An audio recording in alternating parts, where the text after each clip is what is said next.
What would you do if we kissed in the elephant's foot? OMG, I would literally melt if a girl did this. And the person with an incredible intellect replies, frickin' kids, elephant foot is a massive radioactive cement that melted into the basement of the Chernobyl nuclear facility after the meltdown. If you stood anywhere near it, you would die a horrible, horrible death. Hey, we got an r/IAmVerySmart and an r/whoosh all in one post. Hello Redditors of the internet, Noble Xenon here and welcome to r/IAmVerySmart part 3. Last time I did this subreddit, this channel was barely getting started with Reddit, but let's get started with the video. For this next one, an r/ThanksIHateIt user hates more than just a post. The Corinthian, underrated correct friggin' answer, and then here comes the grammar police. No capital letters, no period, and completely unnecessary swearing. This comment is a travesty and I've no idea why it's upvoted.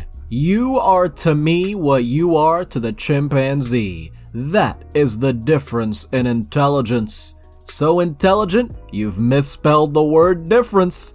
Me writing a 10-page essay 8 hours before it's due, and the genius replies, I could knock out 10 pages in 2 hours. I wrote an 80-page case study in 48 hours. It was supposed to be 100 pages minimum, but I got an A anyway. That sounds exhausting.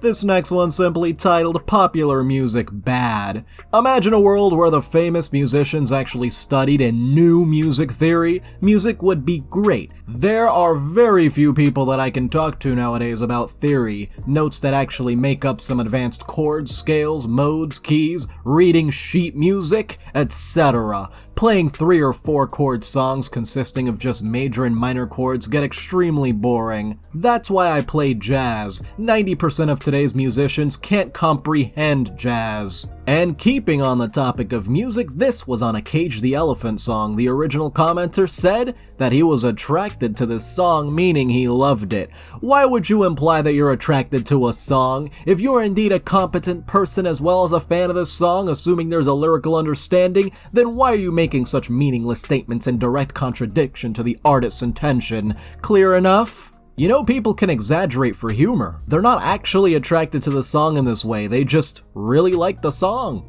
And now we go to a comment thread, raging against PC culture. What's that word we used to be able to say back in the day before PC and Karen culture? Well, what is it? If I tell you, then everyone else will know, and I can't kill that many people in one outing. It could have irreversible effects on my mental well-being and road to recovery. And now that everyone's dead from knowing what they shouldn't know, my path to recovery from killing everyone would be quite arduous, and some, who now aren't alive, would say an almost impossible endeavor. Seeing as all the therapists and psychologists are now dead, this is a quandary now. My sense of tattletelling says do it, yet my sense of self-preservation is saying cool monkey.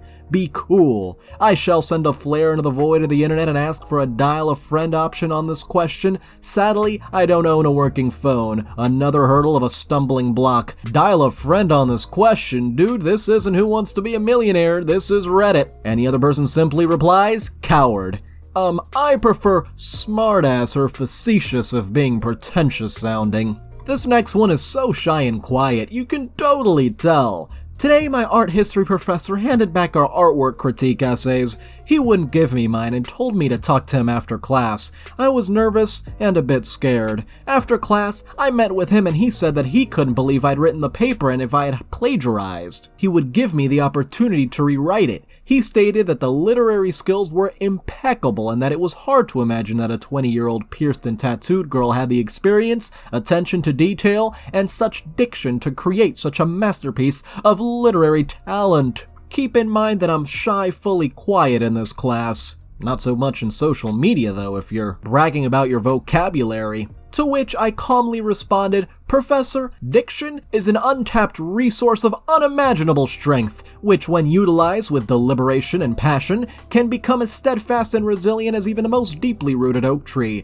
If one can plant the seeds of literary talent, so long as they water it and care for it, the roots of literary skill will take hold within the soil of their lives and flourish amongst the other foliage of their talents, passions, and beliefs that reside within themselves. He just looked at me, smiled, and said, okay, now I see that you're in fact the one who wrote this. You know, using overly flowery language doesn't necessarily increase the quality of a paper, and oftentimes it can actually distract the reader and take away from it. So yeah, moving on. This next one's title, it should take them 100 times pi over the cosine of their IQ days. How long should it take for me to become fluent if I'm doing Japanese for a minimum of 3.5 to 4 hours a day? I've done 185.5 hours so far. I looked up online and it says that it takes 2,000 hours or so to become fluent. Also, my mom knows 7 languages and was a teacher for a few of them, and every relative above 25 in my family knows at least one other language. No one in my fam knows Japanese though. I'm also really smart. In every honors class with A's in every class also, my IQ is 135. Don't ever lie to an overthinker. It never ends well. Such people have trained their brains to look for holes in a story. If stuff doesn't make sense, they will think about it over and over until it makes sense. I'm that person. For this next one, new coworker added me today. Rolls eyes. I think I know my problem. I'm too smart. Let me clarify, I'm too intelligent for what I've been doing with myself. Regardless of the job, my intelligence level has been beyond it. I sometimes have to dumb down to give off the impression I'm being taught. It's too confident, it's conceited, it's whatever you would like to put with it. But don't leave out it being the truth. I always feel like I'm not met intellectually, and when something is too easy or not challenging mentally, I get bored. Hopefully soon I run into something that will give me those things I'm looking for. Until then, hashtag I'm feeling myself, hashtag that man cocky, and hashtag that man confident. These people who say they're too smart, they think intelligence is all about big words and science, but then in other situations, they're completely clueless. For this next one, turns out it's a word if you bother checking it. Around the world, most people learn British spelling variants, defense with a C, color with a U, tire with a Y, flavor with a U, etc. And then the person who thinks they know so much. Defense with a C isn't a word in any part of the world, unless you're talking about taking apart a fence? Lol, just like defensive with a C isn't a word either, and he never said the word color anyway, so I don't know why he felt the need to say that. Nice try trying to educate me. Kinda backfired, didn't it? I'd say it didn't really backfire at all, and you're the only one here who's looking like an idiot, because there indeed are people who spelled defense with a C. This next one's titled, Us Dumb People Only Ever Remember Compliments. This may sound stupid, but having a really good memory has more cons than pros in my opinion. I have an above average memory and it makes it really hard for me to let go of things. I remember every bad moment. I also remember small details and it makes me super stubborn. It sucks. Also, one of the worst things about having a good memory and self-esteem issues is every single minor insult or thing that is said to you sticks, and you almost never forget it. For this next one, this all happened because someone didn't want to read their extremely long comment that states dogs don't like water and then dissolves into, I've never had a dog that didn't love me. In fact, most dogs I'm around are attracted to me. Yikes. You talk too much. Actually, I'm not. You are. The fact that my IQ test is well above average is proof that I'm not dumb. Also, my family has a pet husky who absolutely hates to get wet, so there's at least 2 examples of your stupidity right there. I think maybe you should stop calling people who are smarter than you dumb when you yourself are actually the dumb one. I mean, I'm fairly certain you don't possess an IQ that is superior to mine, so you're actually dumber than someone you are calling dumb. Tell me, how does it feel to be stupid? I ask because I'm not stupid, so I have to find out what stupid feels like from someone who is actually stupid. These so-called geniuses just love bringing up their IQ whenever they can, huh? And now, there's a post about a dog and a cat play fighting and the dog got hurt, so the cat let go and looking guilty, hence the first comment, and this genius decided to be very smart. Okay, so we just gonna ignore the fact that the cat knew he was hurt and it let go?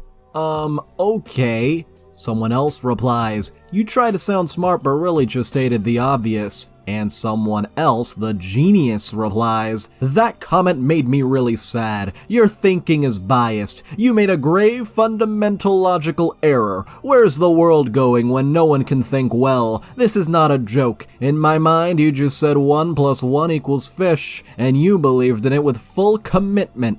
What do we have if not the proper functioning of our brain?" Other person replies, "You must be a big hit at every party. Like, dude, take your anger out on sports and not on some random people on the internet because you just look like a person with a lot of insecurities, LMAO." And the genius replies, "I'm not angry. I'm just sad that most people don't understand fundamental logic when the whole world is built in it. So I feel alone, which makes me sad. Elon Musk is a master of logic, for example. He's a pure Aristotelian. Read Aristotle's book on logic. 30 minutes a day won't kill you. Just think of what you could learn if you did that. Please do it, goddammit. You know, is that I think of it, we kinda need people that are less smart to do simple and repetitive tasks. Maybe. I don't know, I have to think about it." And finally, the other person replies, "I hope you grow up one day, cause right now you are arrogant AF. Change that attitude." So let me get this straight. On a post about a dog and a cat play fighting, this guy decides to bring up frickin' Aristotle. This next one's titled, "Another Day, Another Genius Wasting His Potential on Quora." 1. I decided to no longer put up with Q policies nor stupid people. I don't get paid a dime to come in here, so get ready for old school, grab your political correctness and shave it. You ask me, be ready for a straight answer. If you're a millennial easily offended or someone who cannot ask then not be happy with the answer, don't ask me. Hurt your feelings with an honest straight answer? Go cry to mama. Am done with the childish people and Q crap. About me, learned coding at the age of 6, yes, did use the internet for over 3 decades. Just so you know, 1991 was released to the public and there was no World Wide Web just yet, but if you knew, you could use it. And then for some reason this guy decides to repeat the same thing over again? And just so you know, he has no actual answers. He goes around Quora posting passive-aggressive answers and thinks people should be grateful because he does it for free. I asked something there, which is my mistake in the first place, and he came in and fought me in full force. Probably threw a thesaurus at you or something.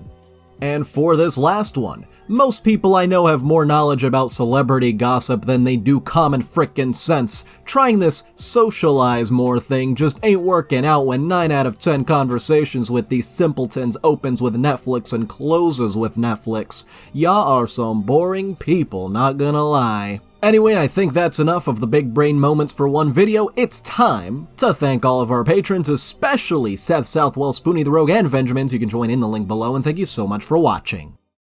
If you enjoyed this video, don't forget to like. If you have something interesting to say, don't forget to comment. And if you want to see more, don't forget to subscribe and hit the little notification bell. See you guys next time.